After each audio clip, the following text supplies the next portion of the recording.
They told us not to bother running. Do you think it's gonna happen? I certainly hope not. Hey there, Wasteland Wanderers. Welcome back to the channel where we break down the crazy, post-apocalyptic world of Fallout. Today, we're diving into Season 1, a wild ride that mixes high-stakes survival with enough bizarre twists to make your head spin. Buckle up because we're about to recap 8 episodes of chaos, conspiracies, and, yes, a very important disembodied head. Let's get into it. Okie dokie. Just keep that.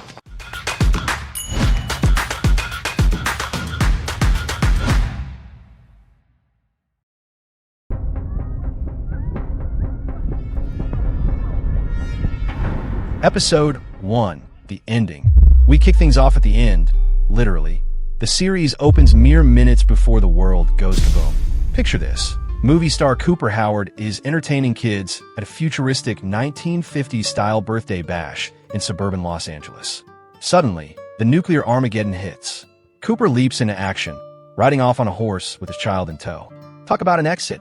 Fast forward a couple of centuries. My name is Lucy McLean, and I'm an active contributor to the well-being of my community. And we meet Lucy, a brave young woman tucked away in Vault 33. Her life has been anything but ordinary. Lucy's dad, the Vault's overseer, made a deal to get her married to a suitable gentleman from neighboring Vault 32. But plot twist. After the nuptials, Lucy finds out her new husband and his raider crew, led by the ominous Moldaver, are launching attacks on the surface.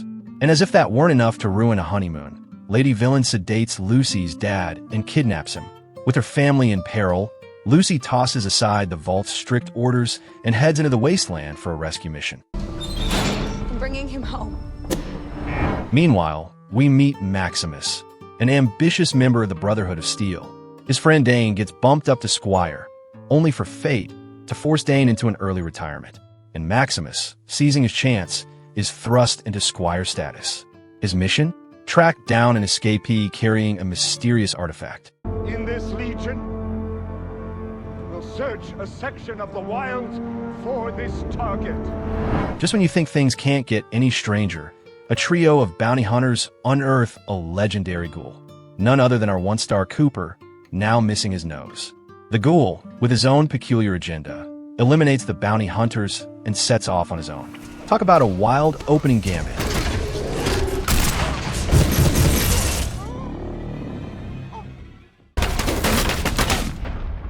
Episode 2, The Target.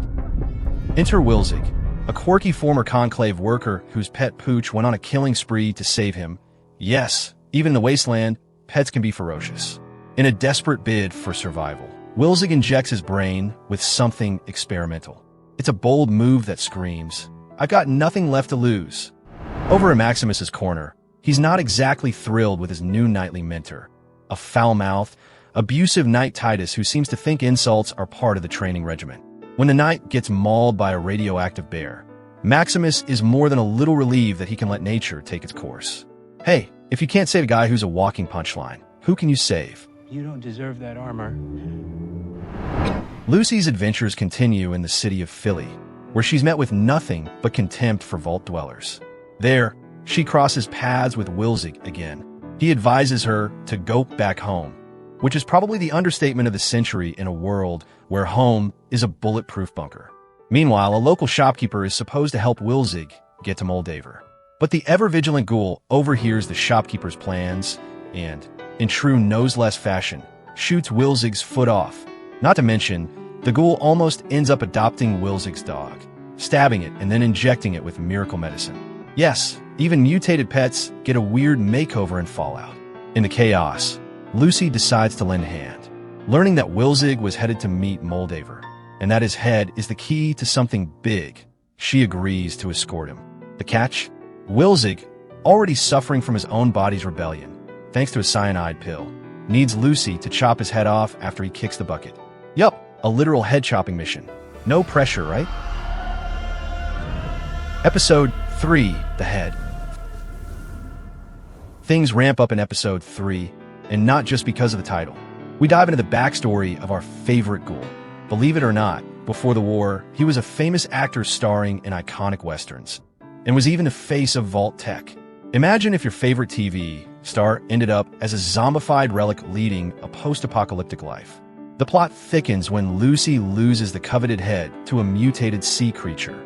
Yes, a sea monster eats the artifact that everyone's been chasing. When the ghoul catches up to Lucy and fails to retrieve Wilzig's head from the creature's stomach, he takes her hostage, forcing her to trudge across the wasteland with him. Talk about an awkward road trip. Fuck! You can't treat people like this! Yeah, why's that? Back at the vault, a power struggle unfolds. Norm and Chet get demoted for helping Lucy escape, while the council debates the fate of Raider prisoners. Lucy's brother, ever the voice of tough love, suggests that the attackers deserve a more permanent punishment. We can do what they would have done to us. Wow. Jeez Louise. Meanwhile, Maximus, not one to be outdone by fate, declares himself dead, figuratively, we hope, and is handed a new squire, Thaddeus, a kid who once bullied him. Their banter under the protection of knightly armor is as hilarious as it is heartfelt. The duo then stumbles upon the creature that vomited up Wilzig's head, because, really, who wouldn't have a stomach-churning moment in fall? Episode 4, The Ghouls. Now let's talk about Episode 4, the one that introduces even more ghoulish mayhem. After a botched escape attempt that leaves Lucy down a finger, she and the ghoul find themselves at a grim market. Yes, a market, because even in a nuclear wasteland, you can always shop for trouble. Here, the ghoul, in his own twisted charm, sells Lucy while she navigates the chaos. Inside the market building, Lucy encounters a quirky robot and two shady characters hell-bent on harvesting her organs. To make matters even more bizarre, the facility is filled with people sporting the same mutation as the ghoul. Caught in a deadly game of cat and mutant mice, Lucy fights her way out. During the scuffle, she learns that without his vials, the ghoul is destined to transform into a mindless monster. In a move that's both heartbreaking and hilariously inconvenient, Lucy inadvertently releases a horde of zombified creatures, who promptly take out the two organ-harvesting men.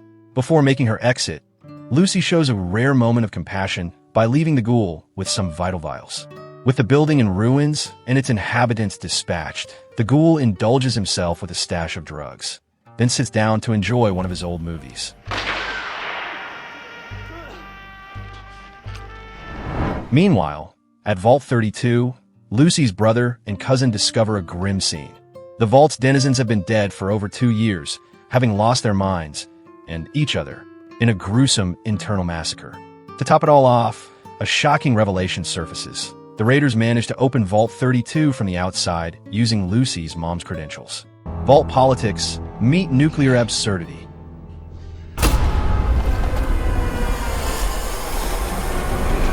Episode 5, The Past. Goals, insecurities. Episode 5 cranks up the absurdity.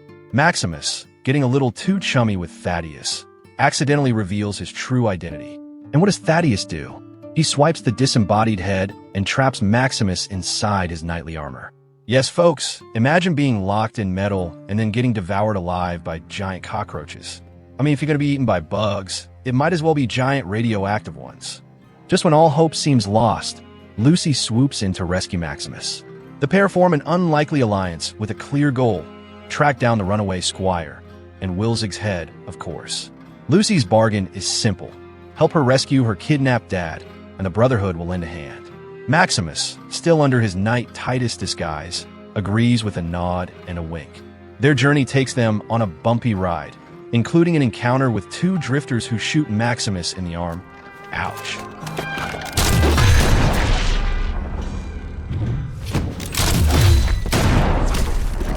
In true Fallout fashion, Lucy convinces Maximus to scout an old medical facility for a first aid kit. Instead, they both get knocked out and wake up inside a vault. I guess even apocalyptic adventures come with surprise detours. Back at Vault 33, things get even stranger. Norm, our resident conspiracy theorist, digs into the vault's dark past. He learns that every overseer of Vault 33 was originally from Vault 31. After Betty, another Vault 31 transplant, gets elected, she decides it's time to move part of the population to Vault 32. And during a tour of Vault 32, Norm and his buddy Chet are left speechless when the bodies they'd seen vanish, as if by magic. Spoiler, in Fallout, nothing is ever as it seems. My lonely nights are through, dear.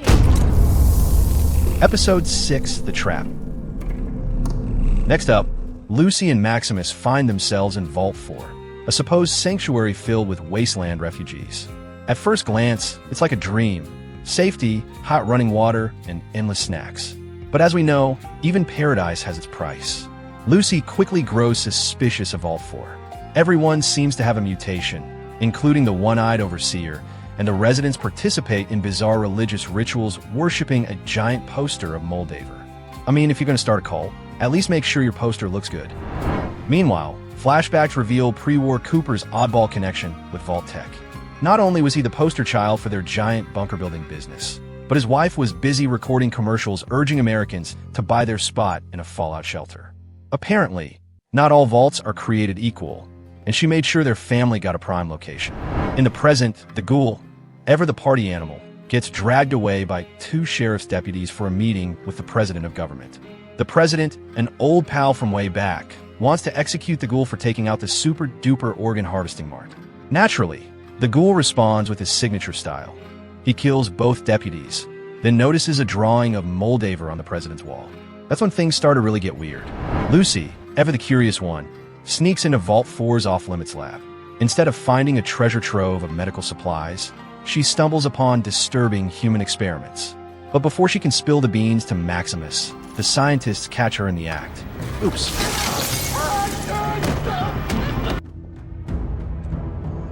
Episode 7, The Radio. After her undercover work in Vault 4 goes south, Lucy finds herself and Maximus banished from the community. With her stolen fusion core safely returned, Lucy invites Maximus to come back with her to Vault 33 once she rescues her dad. When all of this is over, you could come and live with us in Vault 33. In a rare moment of vulnerability, Maximus confesses his true identity, but Lucy's determination remains unshaken. Meanwhile, our buddy Thaddeus is having his own crisis. Suffering from a nasty foot injury, he decides to sell the stolen fusion core for a miracle cure. Surprise, surprise, the cure fixes his foot and turns him into a full-blown ghoul. It's a transformation that's as tragic as it is bizarre. In a series of present-day flashbacks, we see Cooper reluctantly spying on his wife with a listening device provided by Moldaver. And somewhere in the chaos, the Ghoul has a tender moment, reuniting with Wilzig's poor pooch, who'd been abandoned in a Nuka cola fridge. Lucy and Maximus eventually catch up with Thaddeus by a radio station, where he's waiting for pickup by the Brotherhood, blissfully unaware of his new Ghoul status. Realizing his transformation, Thaddeus bolts. In a bittersweet moment, Maximus hands Lucy the coveted head to deliver to Moldaver, while he keeps a decoy head for the Brotherhood. They share a kiss that says, "We're doomed, but at least we're in it together," and then go their separate ways.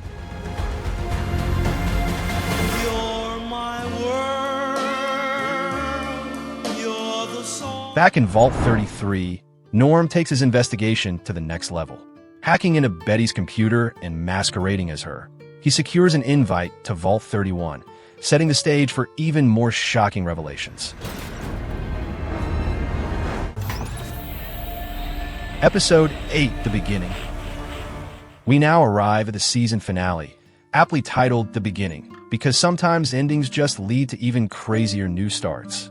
In a series of flashbacks, we learn that Cooper once again plays spy, this time overhearing his wife's plot for Vault Tech to drop the bombs. How can you guarantee results? By dropping the bomb ourselves.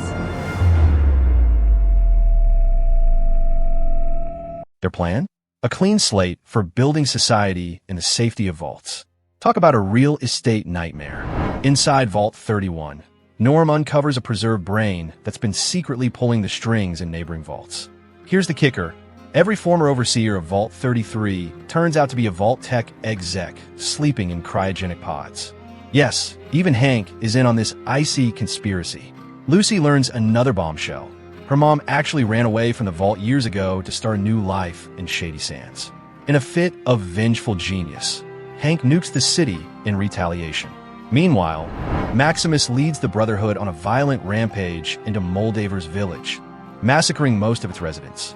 A brief reunion with Lucy is cut short when Hank knocks him out after swiping a knight's armor.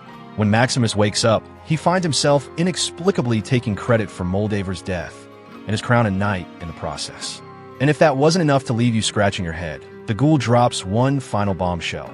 He planted a tracker on Hank, setting the stage for a showdown with Vault Tech higher-ups, and maybe even a reunion with his wife.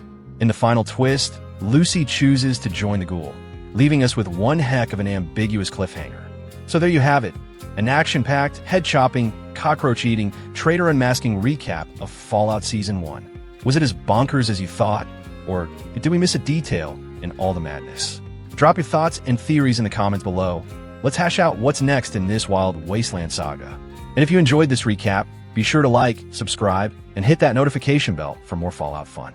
Until next time, stay irradiated and keep on surviving.